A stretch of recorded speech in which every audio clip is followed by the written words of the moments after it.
Today is Monday, 28 June 2019. This is our national briefing.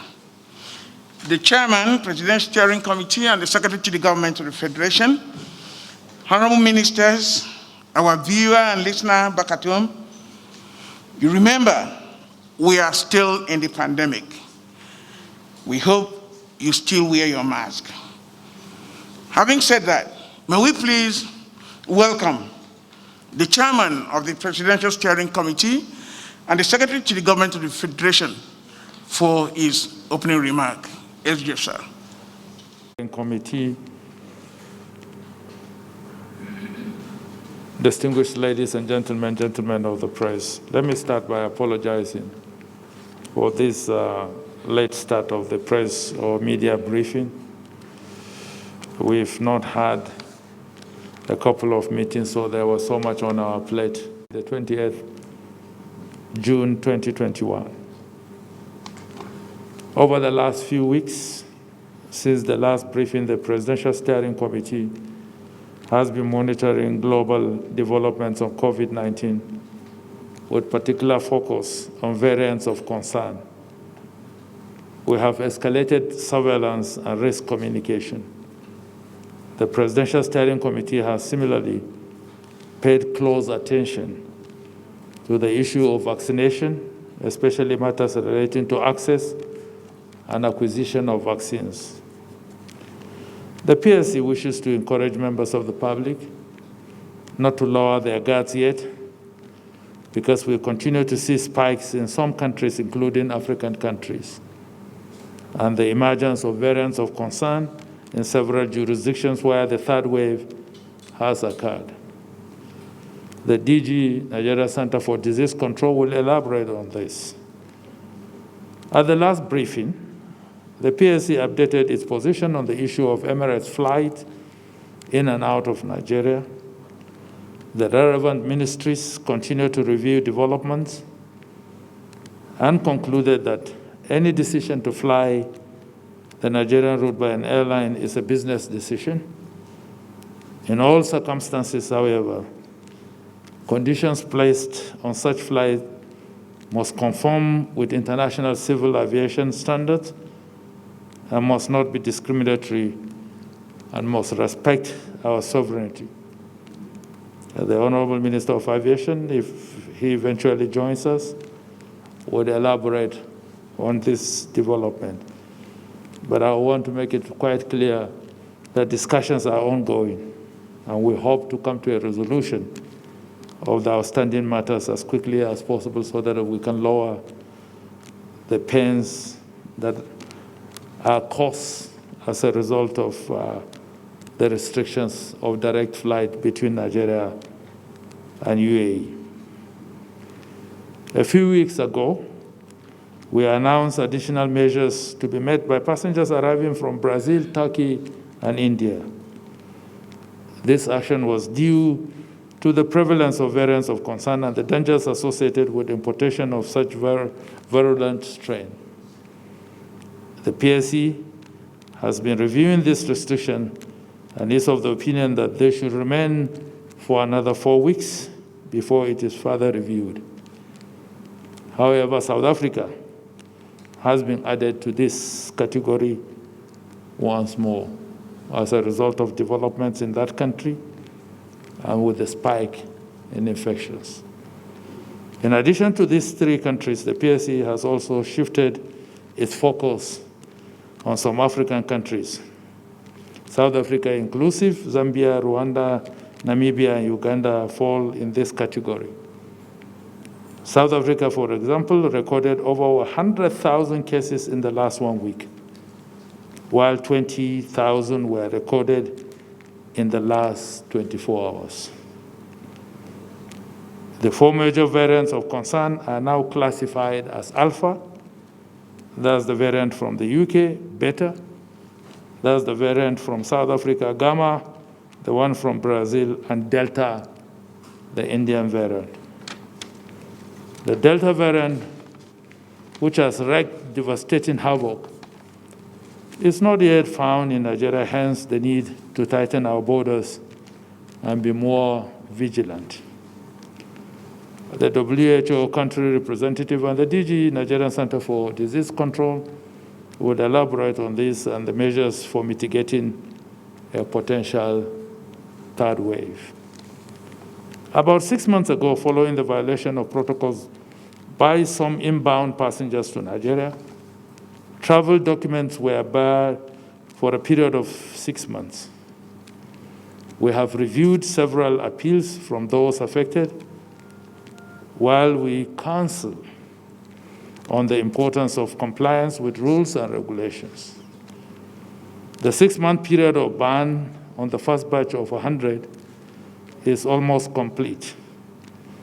And we use this opportunity to reassure Nigerians that sanctions will be imposed on violators of measures put in place to protect them and safeguard our nation. You will recall that Nigeria introduced the first international travel portal in September last year to facilitate travel protocols.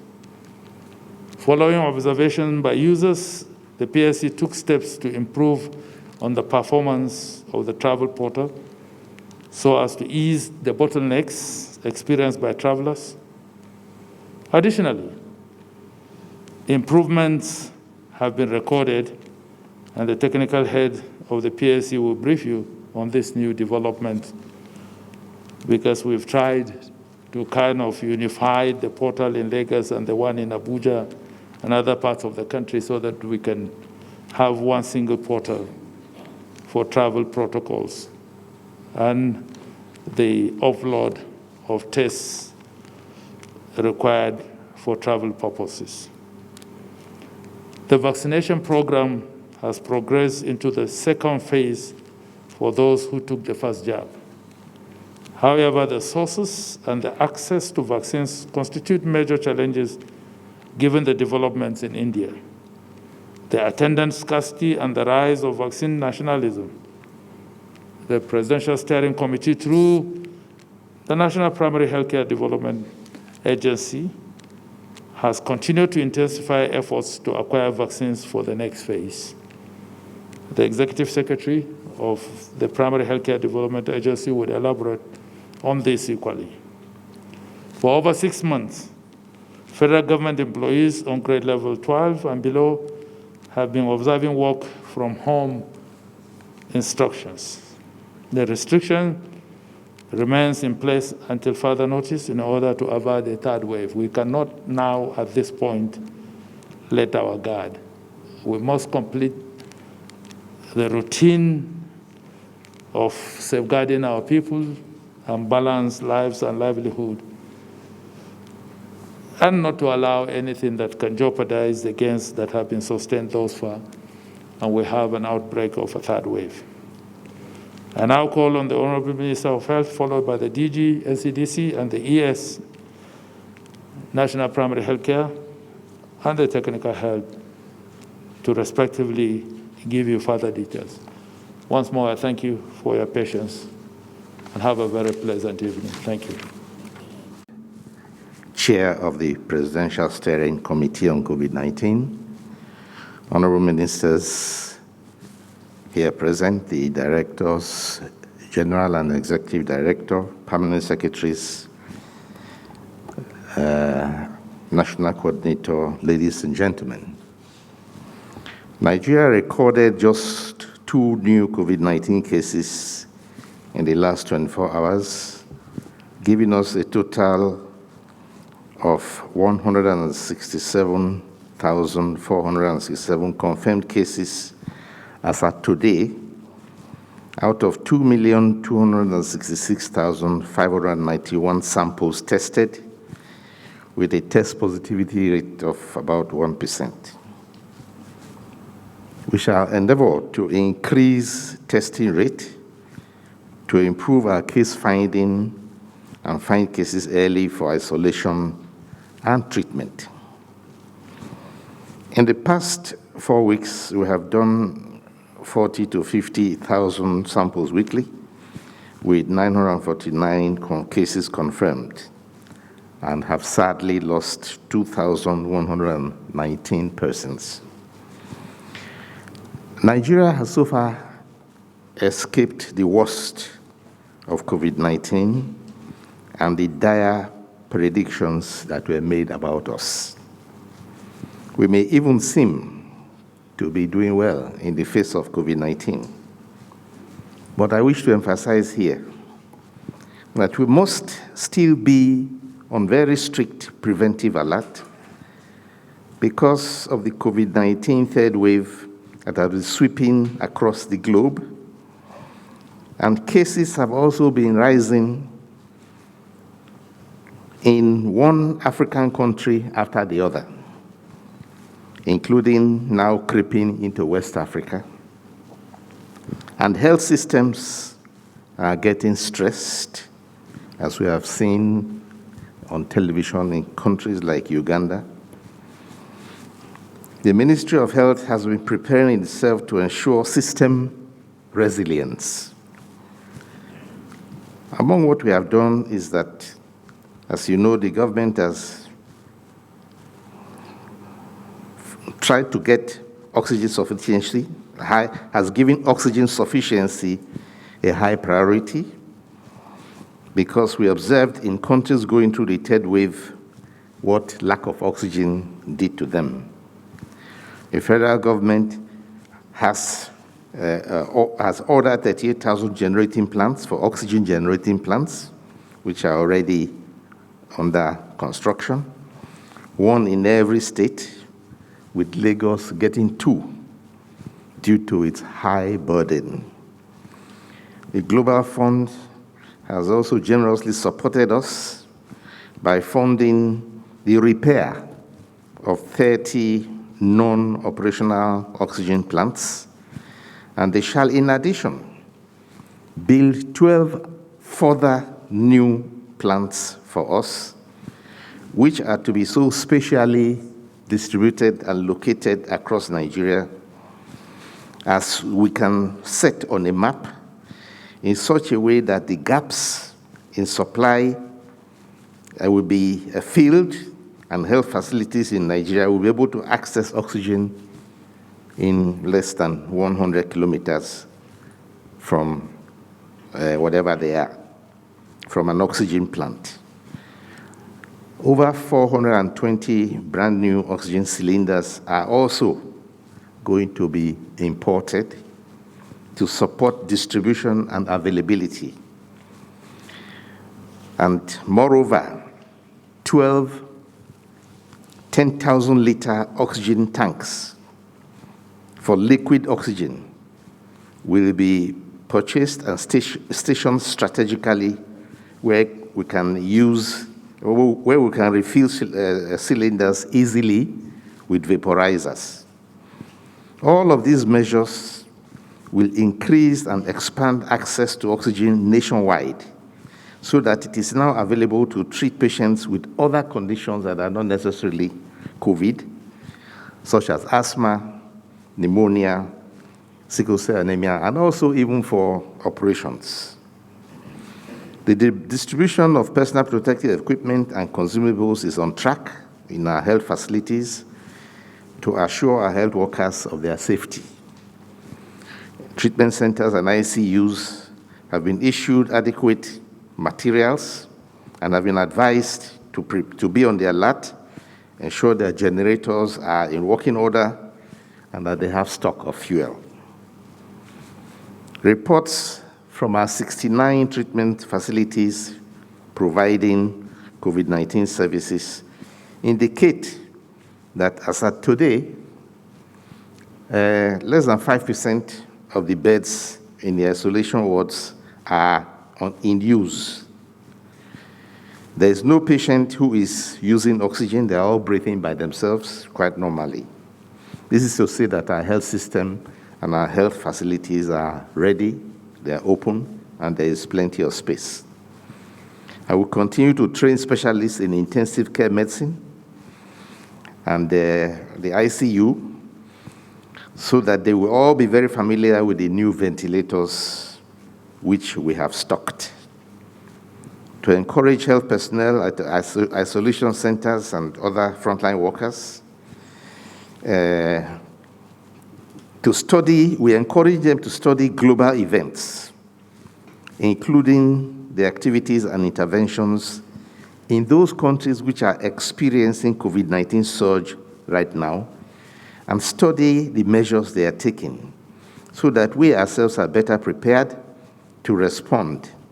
They should also study case management tactics and, in fact, if possible, carry out simulation to address our own conditions. The observations that we make will inform review meetings of stakeholders to increase our shared knowledge and strengthen the clinical direction and the clinician's discretion. We are strengthening the surveillance at points of entry into Nigeria to check importation, particularly if there could be virulent COVID strains. And we are going to be giving particular attention to 2 land entry points where we are going to deploy rapid diagnostic kits to be able to identify and get positive, COVID-positive persons under control.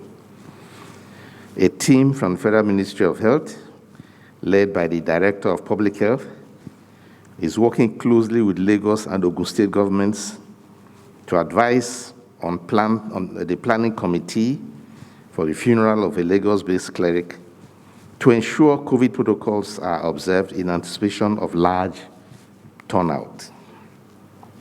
We are strongly advising followers to adopt virtual participation. In view of our efforts to limit the third wave, we must realize self-preservation measures will be what we need.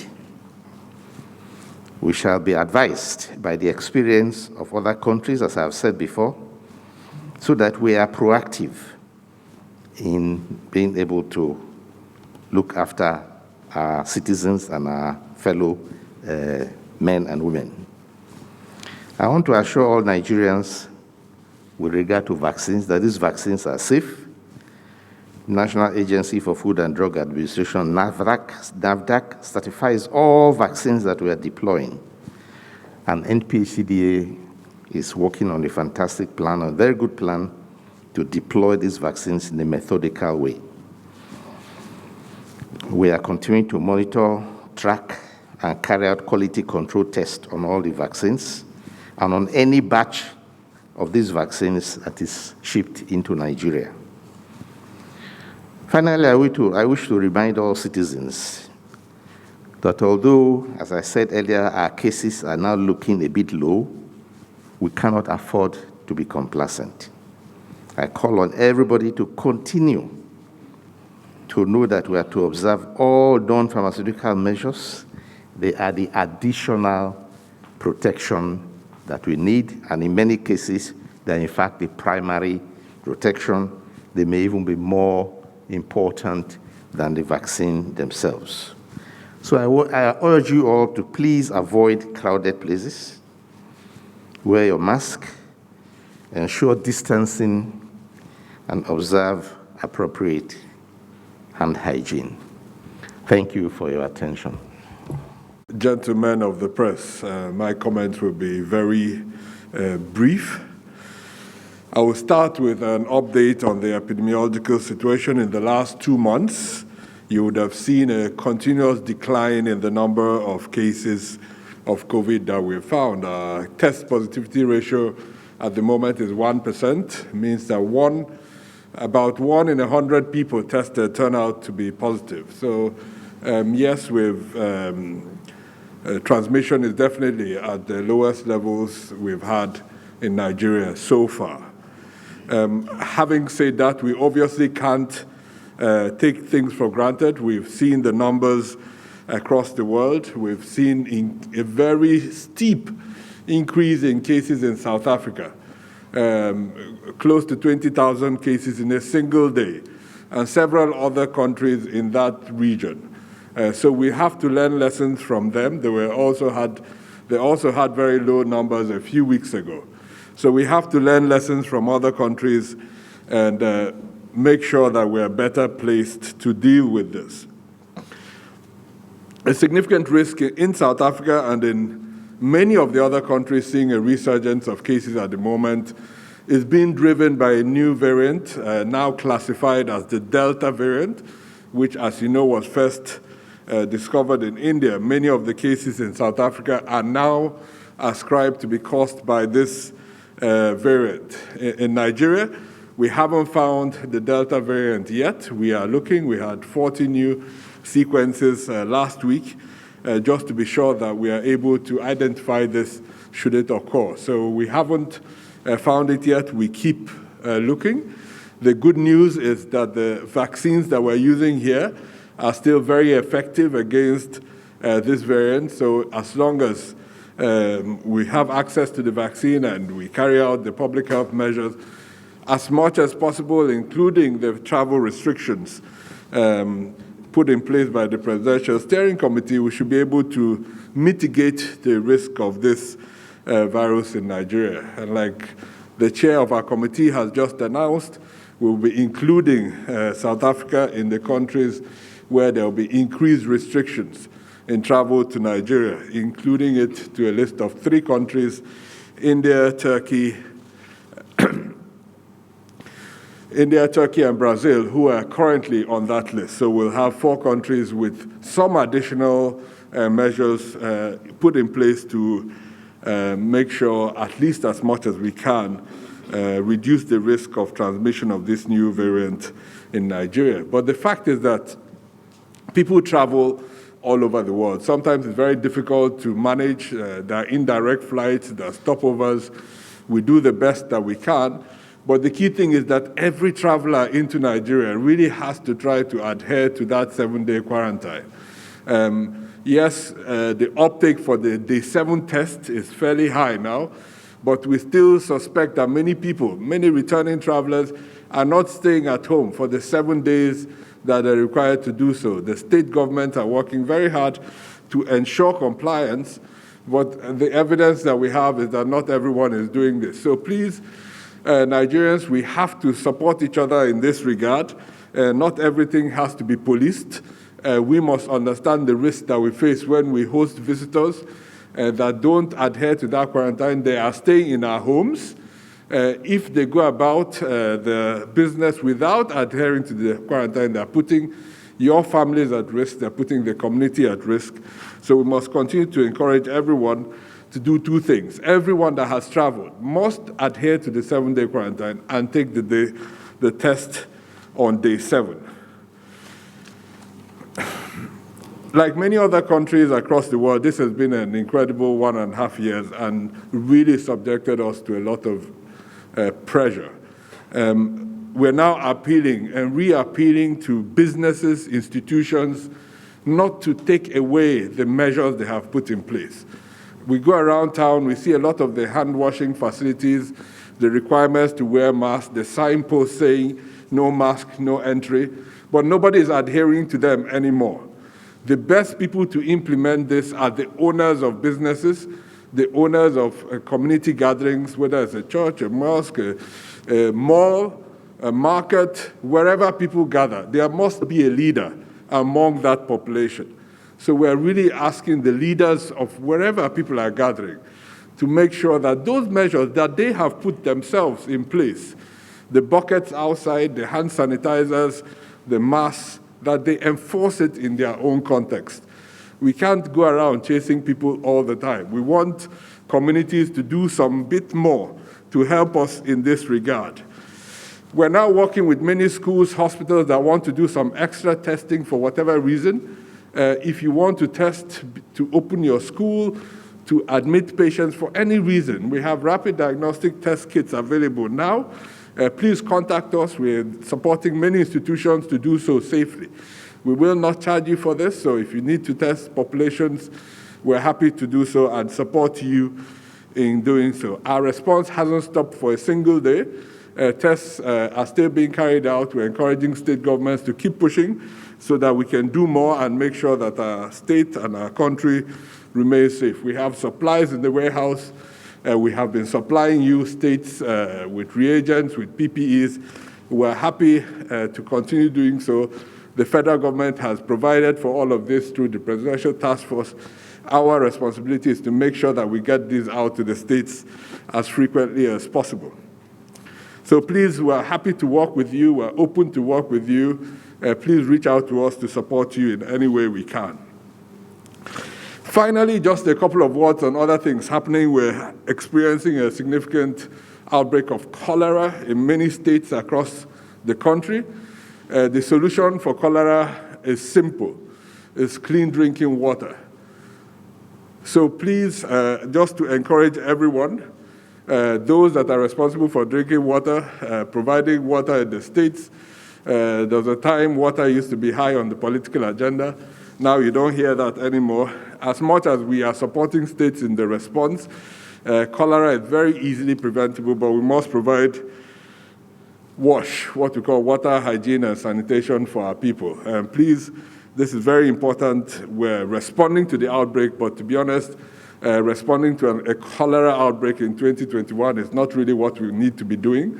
We need to face the more difficult diseases and those that are easily, theoretically solvable with easy solutions. We need to work with people to achieve that.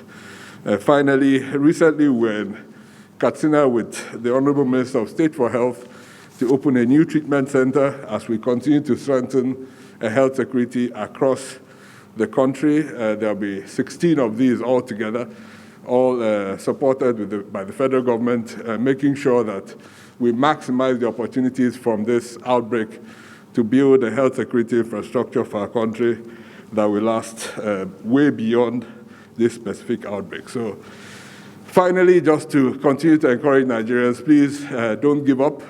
We're in this together. We'll stay here. We'll keep addressing you. The PSC is working, and we'll continue to work together with you in responding to this outbreak until we get ahead of the curve. Thank you very much. The Secretary to the Government of the Federation and Chairman of the Presidential Steering Committee, honorable ministers here present, DG, NCDC, colleagues, distinguished ladies and gentlemen, members of the press. Good evening once again, and I welcome you to this update on COVID-19 vaccination in Nigeria. In the last few weeks, we focused our attention largely on creating awareness around the second dose and reopening of the first dose administration along with vaccine rationalization in the states. This was to ensure that those who receive their first dose of the vaccine go out and get their second dose for maximum protection. In the same vein, eligible people who are yet to be vaccinated at all have the opportunity to receive their first dose. You may recall that a total of 4,024,000 doses of the Oxford AstraZeneca vaccine were received by the federal government in March this year.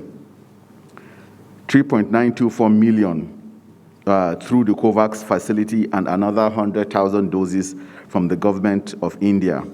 I'm glad to inform you that as of today, 3,441,146 doses have so far been utilized for the first and second dose vaccinations.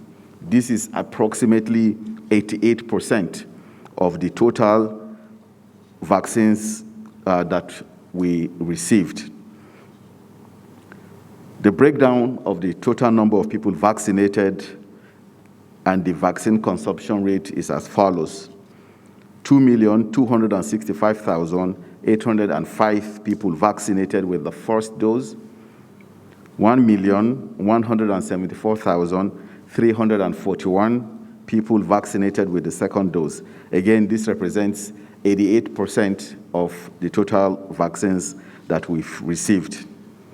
Based on this data and comparative information from other countries, I want to underline a question that I keep getting asked. Nigeria continues to have the highest vaccination rates in Africa, with approximately 87,000 people being vaccinated every day.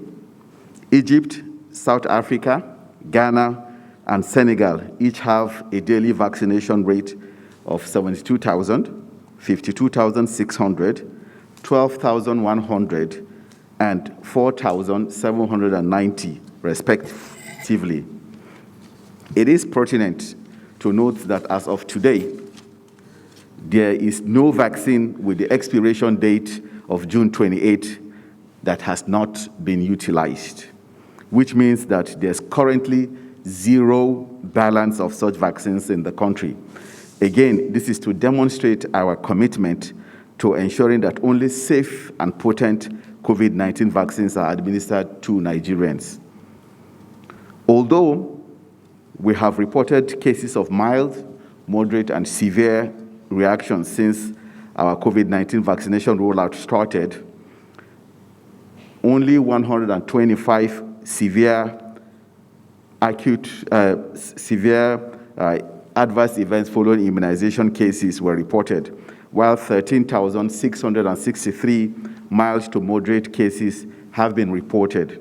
These are often expected reactions from normal vaccination, and people who experienced any of these have recovered fully and are doing very well.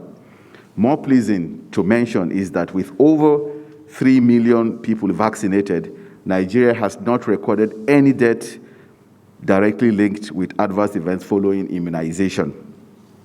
For clarity, the World Health Organization has described the term adverse event following immunization as, quote, any untoward medical occurrence which follows immunization and which does not necessarily have a causal relationship with the use of the vaccine. Quote, closed. As you may be aware, we are working closely with NAFDAC and the NCDC to determine whether such medical incidences are connected to vaccination. There's also the MedSafety app, which is available free for download on Play Store for Android devices and Apple Store for iOS devices, whereby people can report vaccine side effects by themselves or on behalf of others, and will receive timely responses. While we are vigilant that no vaccines expire in Nigeria, we advise all eligible people 18 years and above to take advantage of the opportunity offered in the reopening of the first dose administration so that they get vaccinated against COVID-19. We are also calling on those who received their first dose not later than May 17th and are yet to take their second dose to make themselves available for their second dose in order to be fully protected against the disease. Please note that this vaccination phase will close on the 5th of July 2021, and people are therefore requested to go between now and July 5th for their vaccinations. As part of the global effort to rapidly halt the COVID-19 pandemic worldwide, the United States of America has outlined strategies to increase global supplies of COVID-19 vaccines. These allocations will be made through platforms such as the COVAX facility and the G7 platform, of which Nigeria will be a beneficiary. On Friday, June 25th, after a two-day board meeting, the board of the Gavi Vaccine Alliance stated that it has approved a further $775 million to fund the delivery of COVID-19 vaccines to lower-income economies over the next 2 years, as it plans to accelerate the rollout. Gavi's board has also set new terms for accessing vaccines, which will disincentivize middle-income nations from participating by insisting they pay for COVAX vaccines fully in advance next year. Starting in 2022, the model will enable self-financing participants that rely on the facility to access doses to continue procuring vaccines through COVAX under revised terms and conditions. The changes mean countries in Latin America and the Middle East, as well as the likes of South Africa, could face higher costs to access the scheme and will need to borrow money to secure doses. However, the poorest countries mostly in Africa and Southeast Asia, will keep the same conditions with little or no costs to buy vaccines. The federal government has also recently received communication from COVAX facility for additional allocation of 3,924,000 doses of AstraZeneca vaccines, which according to the supply forecast will be available for delivery into the country by late July or early August 2021. Similarly, the government is procuring a total of 29,850,000 doses of the Johnson & Johnson COVID-19 vaccines through the African Union Commission and the Afrexim Bank arrangement. This is expected by September 2021. We have been informed that some people have the fear of potential side effects and are therefore hesitant to take the vaccine. In some instances, even those who have taken their first jab are afraid of taking the second jab because of side effects.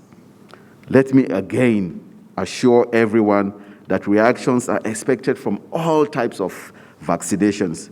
COVID-19 vaccine is therefore not an exception.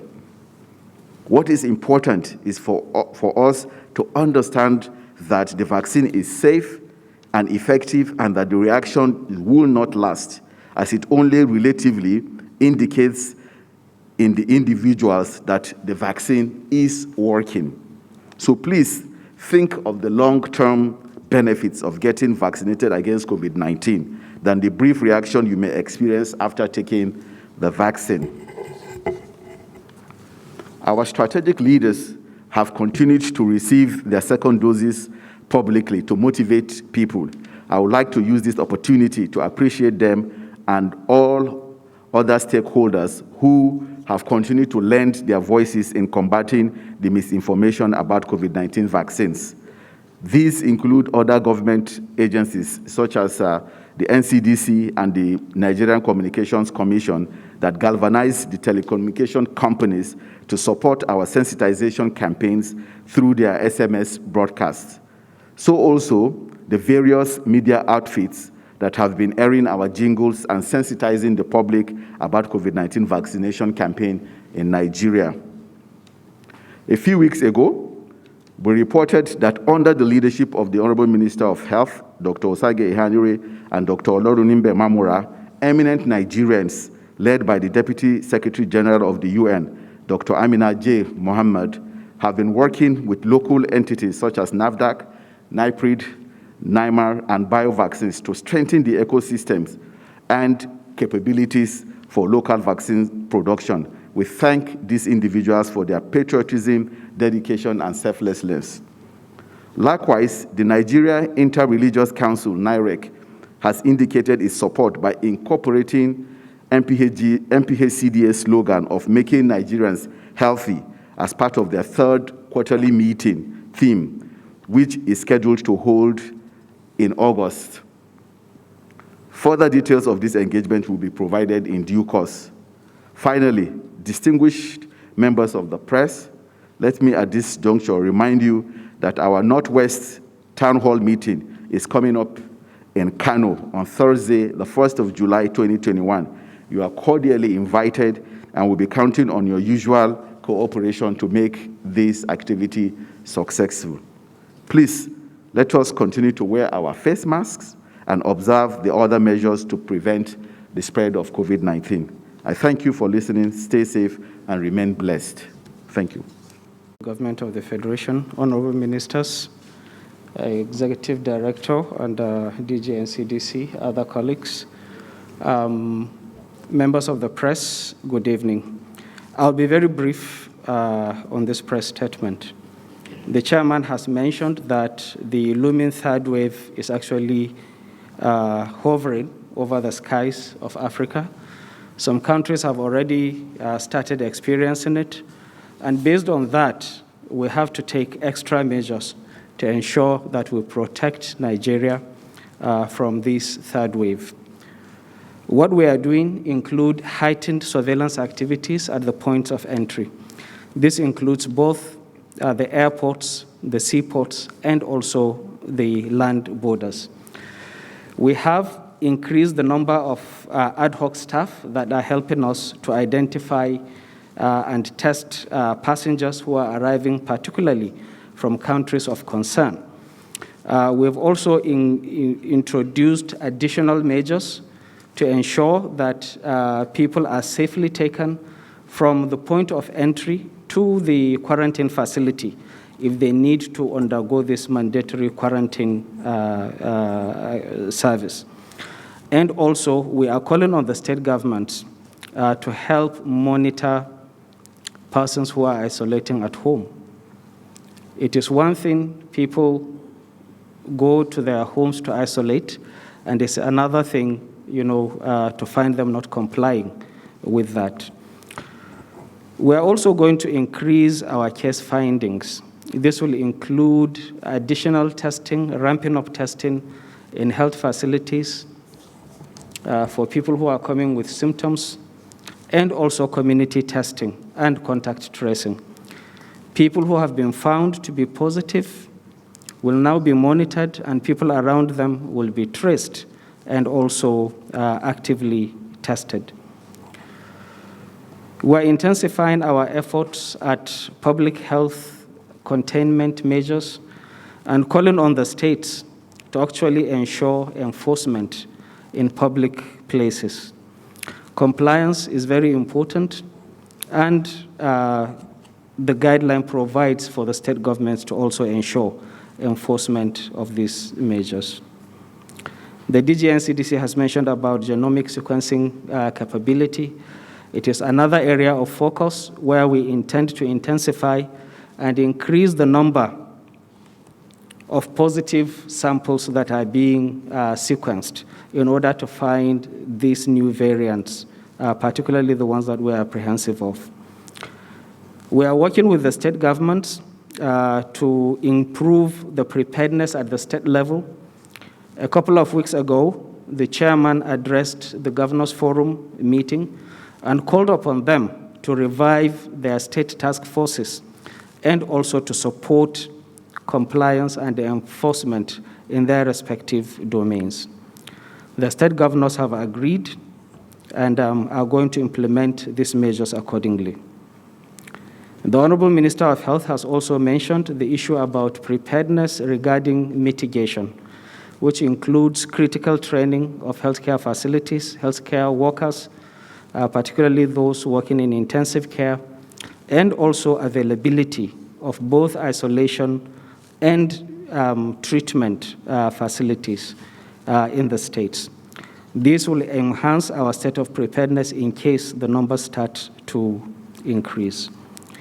Of course, our quest for oxygen availability and building up a reserve for the country is actually at its highest level now, as various organs have been mobilized to ensure that either we have new plants, we repair the existing plants, and we'll also leverage on other sources of oxygen that are already existing within the country. Lastly, we have talked about closing the gap in vaccination, which is improving our ability to acquire these vaccines and improve uptake through risk management and defeating vaccine hesitancy. During the month of June, we have received a total of about 1,600 passengers who have been taken into quarantine, 601 in Abuja and 1,016 in Lagos. About 1,434 are actually from the restricted countries of Brazil, India, and Turkey. Compared to last month, we have noted a significant improvement in the number of passengers who have absconded from these quarantine facilities.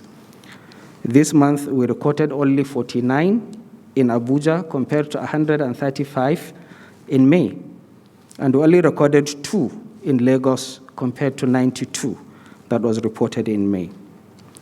Since after the announcement and publication, a total of 89 passengers have returned to the state governments or the quarantine facility for them to continue with isolation for the remaining number of days. 32 have since returned to Abuja and have been discharged, and 57 have been went back to Lagos and have also been discharged. We have already submitted the list of 176 defaulters to the Controller General of Immigration, where the action, either to suspend their passports or to revoke their travel permit, will be taken. This includes 27 Indians and 176 Nigerians. It is clear that this measure has helped to improve the number of defaulters and even the number who are arriving in the country with fake results, or those whose validity period has actually expired. I am therefore calling on the public that this looming third wave for COVID-19 is real, and that we have to continue to take all the necessary measures to protect ourselves personally and to collectively protect our communities and country. I want to thank the press for the good work you've been doing, trying to be the faithfuls, even when many others have long lost their faith. Thank you very much. The Chairman of the PSC and Secretary to the Government of the Federation, Honorable Ministers, Permanent Secretary, ED, DG, NCDC, colleagues, ladies and gentlemen, members of the press. Let me add my voice here to emphasize the need for us to remain alert because of what's going on in our continent. As you know, Africa's third wave is picking up in speed, spreading faster, hitting harder. We have surged past the first wave peak, and at the current pace, continental cases will surpass the second wave peak as soon as early July. This surge is driven by a mix of public health fatigue with public health measures and new variants. Africa can still blunt the impact of these fast-rising infections if everyone, everywhere, does it by taking precaution to prevent transmission. With the COVID-19 resurgence, countries must urgently boost critical care capacity to prevent health facilities from being overwhelmed. And WHO is deploying experts to some of the worst-affected countries to support care and help monitor variants of concerns. Cases are outpacing vaccination, leaving more and more dangerously exposed to the negative impact of the virus. The demand for life-saving vaccines is there now, and we need international solidarity and innovation to increase supplies. There are a number of countries that are fueling the resurgence on the continent. But why should we be concerned in Nigeria? This is because in addition to those countries already fueling the resurgence, there is another set of countries that are on high alert, which do not meet the criteria for resurgence, but have seen a recent increase in new cases. We are monitoring them closely, and they are Burkina Faso, Burundi, Central African Republic, Chad, Republic of Congo, Cote d'Ivoire, Guinea-Bissau, Lesotho, Malawi, Mozambique, Niger, Sao Tome and Principe, South Sudan, and Zimbabwe. As you realize, the list is getting longer and longer. Cabo Verde, Botswana, and Seychelles all have high attack rates, which is also concerning. Examining the attack rates is a way of comparing transmission across countries, regardless of population size. So when we say these countries have high attack rate, it means there is a high proportion of people infected.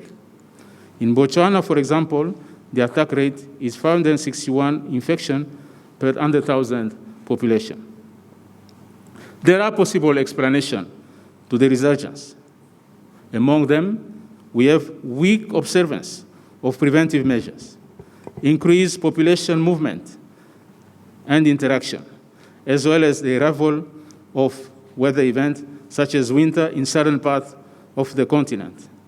These factors can contribute to increase in cases.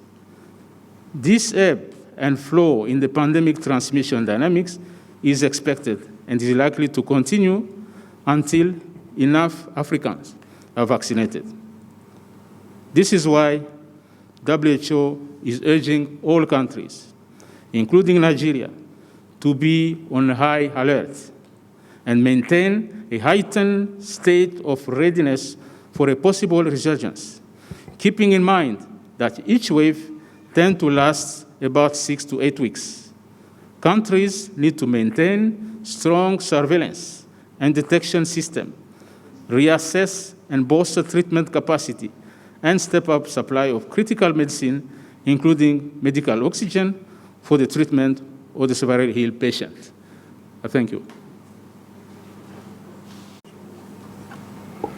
Mr. Chairman and distinguished colleagues, my friends, gentlemen of the media, I've been asked to give update as to what is going on with Emirates airline flights out of Nigeria, Lagos and Abuja.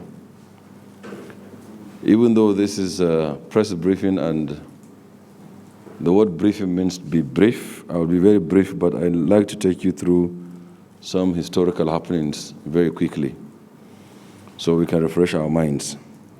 When this deadly virus hits all of us, and the source, especially here in Nigeria, where through air transportation, we shut our borders completely, and no airline was coming in or out. As we progress towards our fight and conquest over this virus, we began to relax bit by bit, and certain conditions were put for travelers. In those conditions, because of the nature of the virus, as told to us by experts, especially WHO, that this virus takes between 4 to 14 days to incubate, such that once tested, you'll be shown whether you are negative or positive. That being the case, the protocols were developed, and we say in our case that you will be tested with a PCR test, which is more authentic, more accurate, 72 hours before your departure. In some cases, 48 hours before departure. And meaning that even if you caught the disease on the day you are tested and you showed negative, it wouldn't have incubated to show another different results on the day of travel. And you would have landed on the other side and you get tested again. So Emirates in particular, and with some airlines, if you remember, including KLM and so on, gave us some conditions that were not acceptable to us because they don't make scientific sense.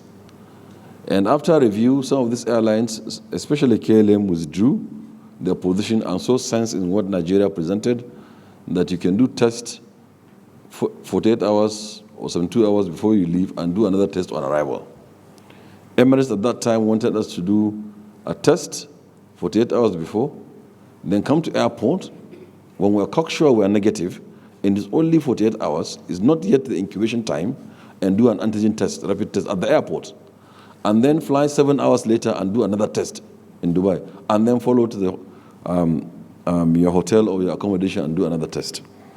That dragged on, and in the interest of our people, and I think cordial relationship, even though it was a commercial decision for the airline to take at any point in time, we ceded and accepted that, well, those tests that don't make scientific sense to us and that will continue to show negative, because they are within the incubation period, we will continue to do them at the expense of our people and their monies.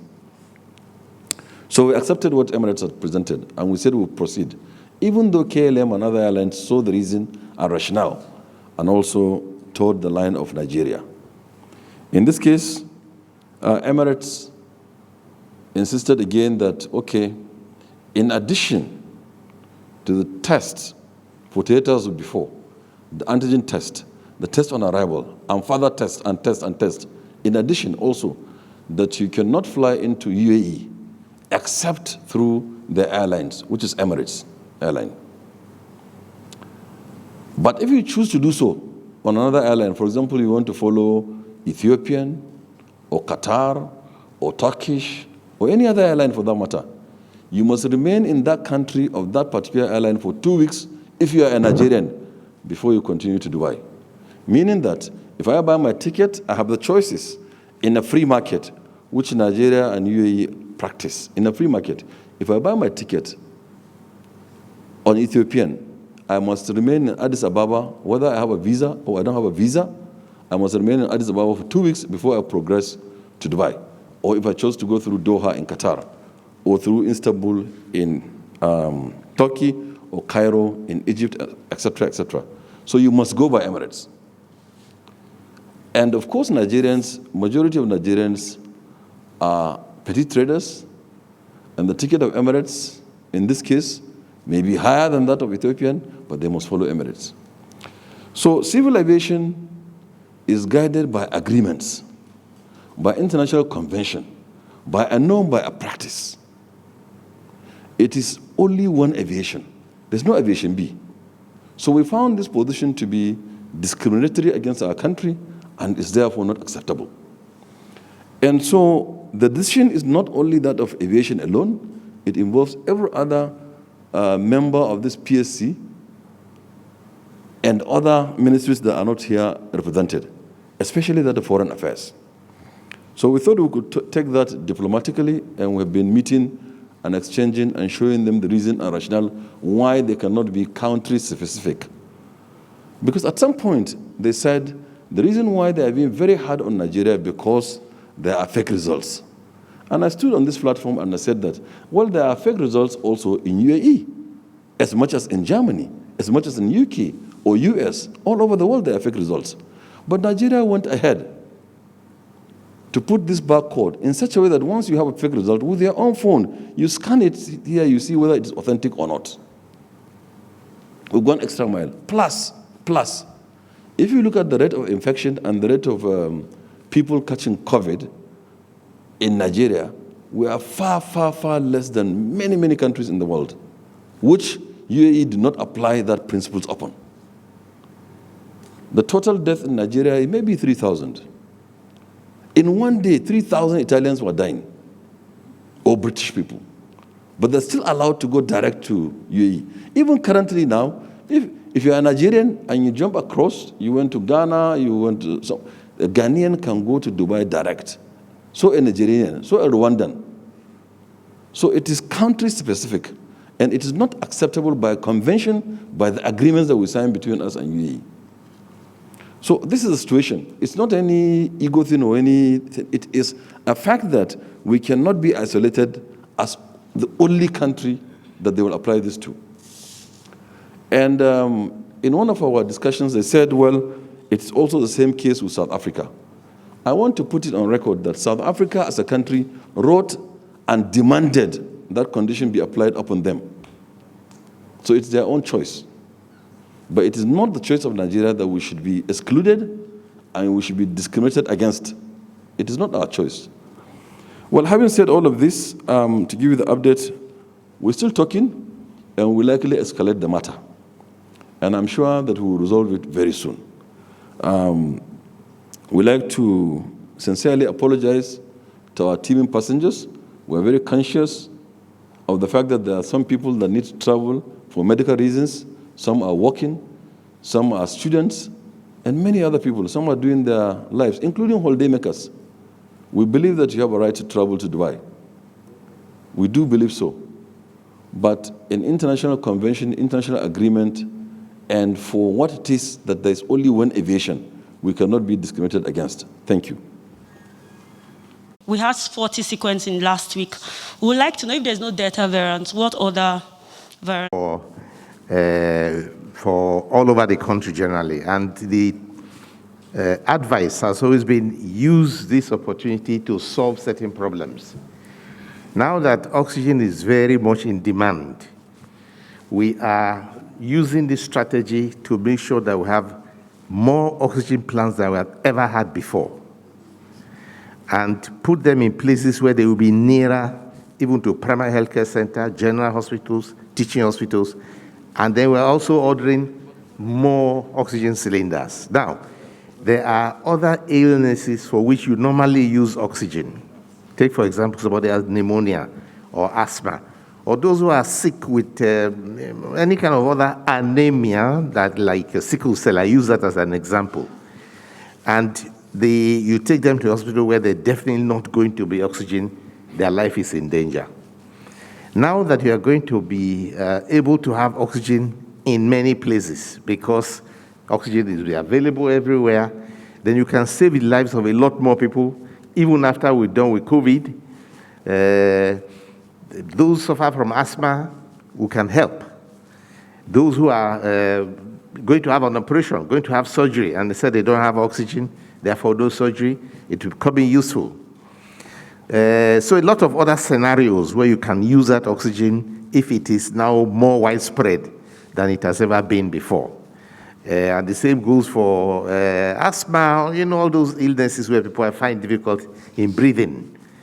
So the use of one solution for several other problems is exactly here the advantage that we are getting by being able to have so many oxygen plants that we ever had before.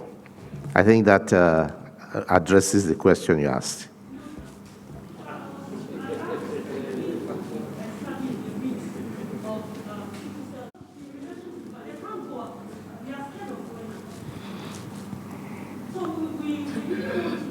As an example, there are several ailments, chronic ailments, genetic ailments, and other kind of organ problems that you have to ask your question, do I give vaccine or do I not give vaccine?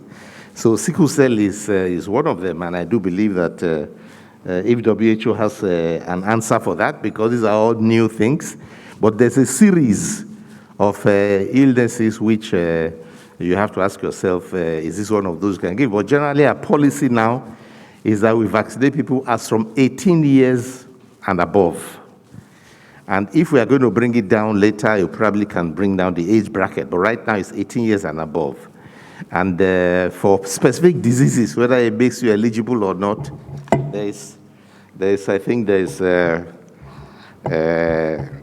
probably ask if WHO has an attitude on that. But you must know that the COVID-19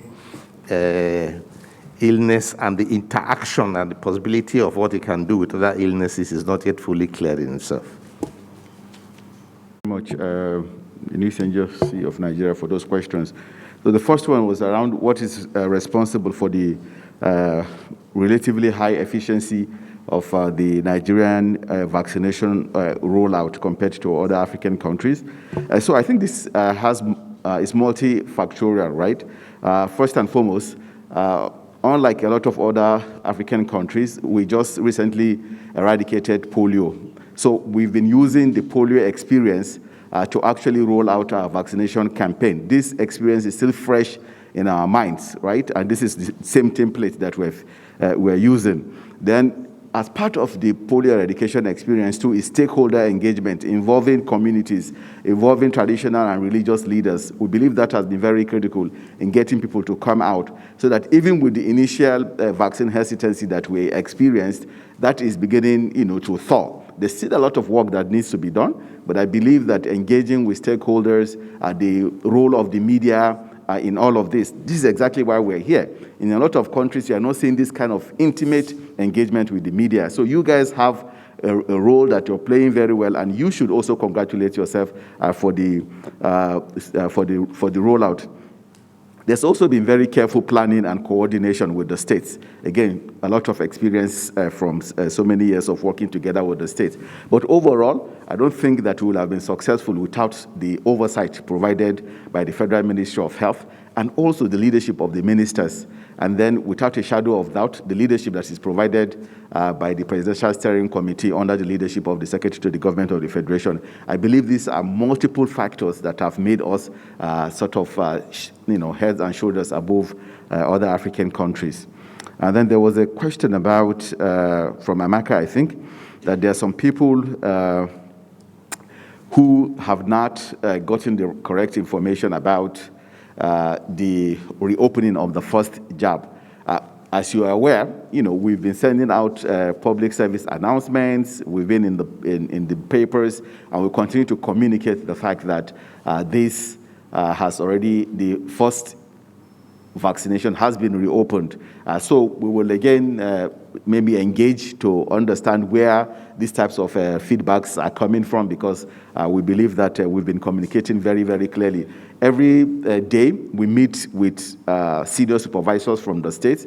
We have Zoom calls with the states to find out the status of the vaccination. The state immunization officers, every 2 days, we meet with executive secretaries of the primary healthcare board. So there is that close collaboration with the states. So if there's any primary healthcare center where people are being turned back, we would like to get that information so that they can get the correct information. Then there was a question around the implication of taking the first jab and not taking the second one. Very, very simple, right? That you will not get the full immune response that is required to protect you from the COVID-19. So it is important to take the first jab, and also the second jab. Those people who fear side effects, again, we say these side effects are temporary, and after a couple days, people are going to recover from them. And it is absolutely untrue that for everyone who has taken the vaccine, that after 2 years, they will die. I try as much as possible not to laugh about it, but clearly, I know Nigerians are rational and know that there's nobody that has such a crystal ball that can predict the time and the day people will die. So if you take the vaccine, what are they saying? That you calculate 2 years exactly, and then you will fall down and die? That doesn't really make a lot of sense, right? And I urge Nigerians to discountenance such types of information that are misleading, and instead rely on the people who have the knowledge, the scientists, and they should ask questions so that we can provide it, right?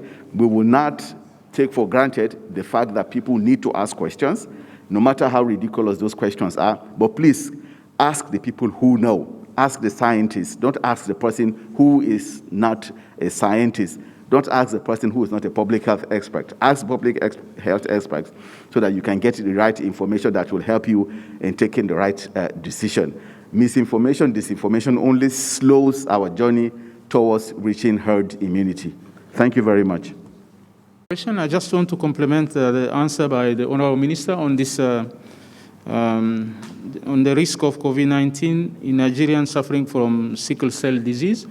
So far as we are aware, we do not have any information, any evidence to support the fact that there's a higher risk or lower risk. Probably because most of them are below the age of 18, and so far COVID-19 has been affecting higher age group. But that's not to say there is no risk at all. So we need more information to collect data. Likewise, there is no indication that people suffering from sickle cell disease are at higher risk, for example, for developing severe disease, hospitalization, and death. As the Minister said, we are still learning more on this disease. We know that people suffering from sickle cell disease have issue with immunity. They are already weakened, and if they are affected by COVID-19, they may be at high risk of dying. But so far, we don't have evidence of that. When vaccination will be extended to age group below 18, probably they will be among the priority group to target as part of the campaign. Thank you. Just be very brief. Regarding the sequencing data, what we were doing before is that we are taking samples from people who have tested positive, and we are taking a sample of them and testing them in these centers. There are about 3 or 4 centers where this is carried out: SGID, NIMA, NCDC, and now University of Maiduguri. But now what we are doing is we are looking at the most recent positive tests, because we are looking for these variants. So the recent tests are now tested to find out what variant it is. Secondly, you ask about rapid test kits. Can everybody go and take it? Well, there are guidelines. If you qualify to take the test kits, it's not that it is free, that every individual can go and just take rapid test kits for their own use. There is need and there is want. People who need the test get it free. People who want the test have to go to private lab and test. That is just the general this thing. But Chukwe made the offer to public health, public institutions that either want to open or they want to check the status of their people. They can apply to NCDC. If they fulfill the criteria, I believe he will make that available to you. Amaka asked about terminally ill patients who are coming from India. Do they have to quarantine? Not only terminally ill, anybody that has met also a criteria of illness that needs admission, we send them to the relevant hospitals. Since we started the quarantine, I believe we have sent close to 8 or even 9 people in Abuja here alone. We have sent some to renal hospitals. We have sent some to chemotherapy because they have cancer. We've sent others to various specialized facilities where they are under the care of the specialist. Thank you. Well, in addition to the closing remarks, I think there was 1,000 cases. In 1 week, about 20. The last week, about 20,000 cases. Obviously, it's a matter of concern, and we have to do everything to ensure that we do not have any adverse importation to cover. The other countries that I mentioned in my remarks, Zambia, Rwanda, Namibia, and Uganda, just for the purposes of kind of focusing on those countries because of development in those countries. About a week ago, I think WHO Africa had made a very categorical statement that there are about 15 African countries where they have noticed upsurge in figures.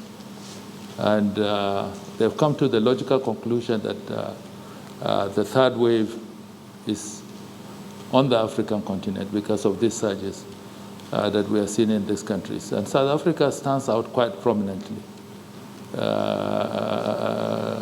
recording 100,000 in the last 1 week.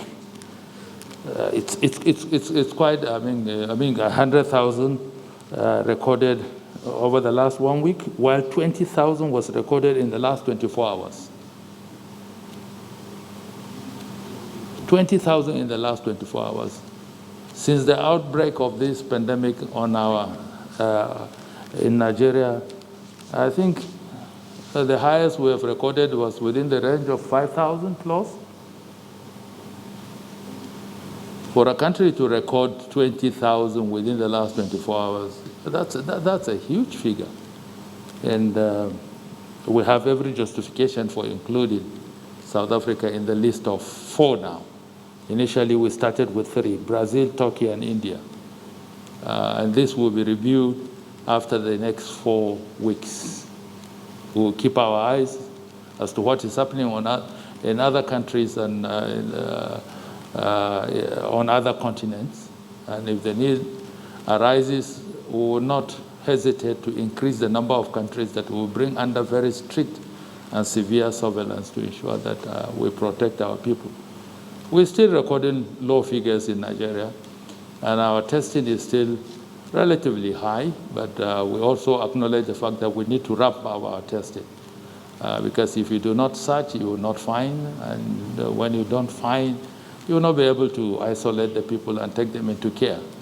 And we have so far, I think by and large, we can adjudge ourselves to have been modestly successful in our approach and in our response to the COVID-19 pandemic. And at this stage that we are preparing to vaccinate our population, in spite of the shortages of vaccines, you've heard Faisal describe what they are doing to ensure that we get as many vaccines as possible. My appeal to Nigerian people is that you should come out and take the vaccines. And we should not be influenced, or our judgment should not be predicated on viral videos flying all over the place, which invariably most times are a construction of the figment of the imagination of certain people, that people would die after 2 years of taking the COVID-19 vaccines. We've had taken vaccines all our lives. We've taken vaccines. I have said it here repeatedly, that if you were born in the 50s and 60s, if you pull your sleeve, we will see a mark. We'll see a mark. Because we've taken all sorts of vaccines. I remember the kind of syringes that were used in those days were metal syringes. You think it's a pump, action gun that is being used on your hand. We've gone through all this. And these are vaccines that have been tested. The efficacy has been tested. The safety has been tested. It's been taken all over the world by prominent world leaders. In our country, our president has taken the first jab, the second jab. The vice president has done that. And virtually all the state governors I know, probably with the exception of few, that I've not seen them take in the open and public glare. Most people have taken it. And we're doing very well. I took my second jab, I didn't feel anything. I took the first one, I didn't feel anything. And I believe a lot of you have taken. My appeal is that let's try to take. Because if we desire to get to herd immunity, we must vaccinate at least 70% of our population.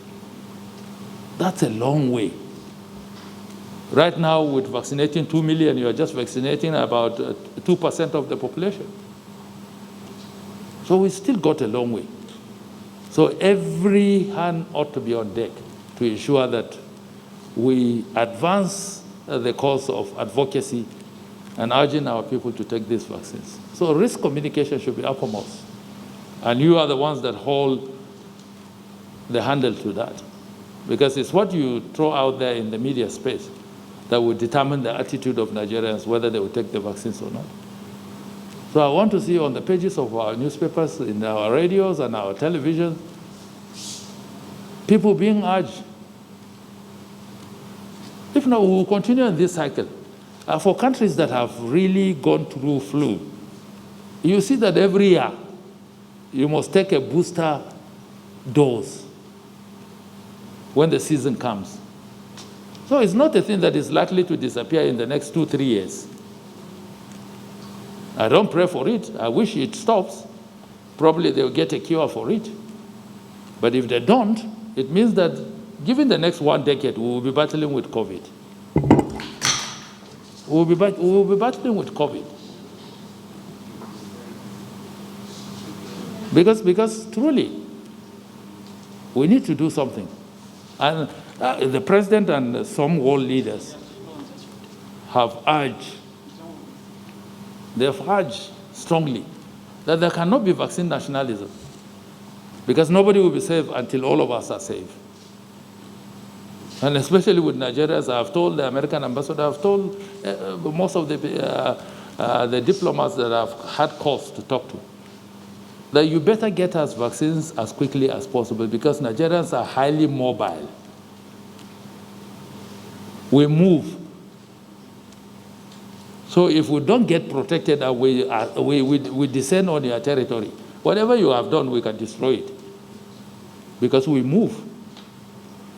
There's nowhere you go on the planet Earth that you will not find a Nigeria. As a matter of fact, it's often said that if you go there, there's no Nigeria, pack your things and go. It's not a good place to live.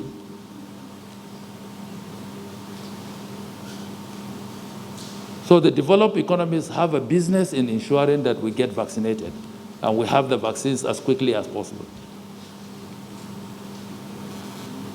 But you have a responsibility, we have a responsibility to urge the Nigerian people to come out and get vaccinated. What is the point taking the first dose and not taking the second? Yes, you get some bit of percentage of immunity. But you want the whole thing. And that is why we spaced it, so that we can maximize the potency of the vaccine to get the maximum of immunity that it can give. You take the first dose, you feel there's no point for the second dose. Even for the benefit of your loved ones, take the second dose. Thank you. I have a very good evening.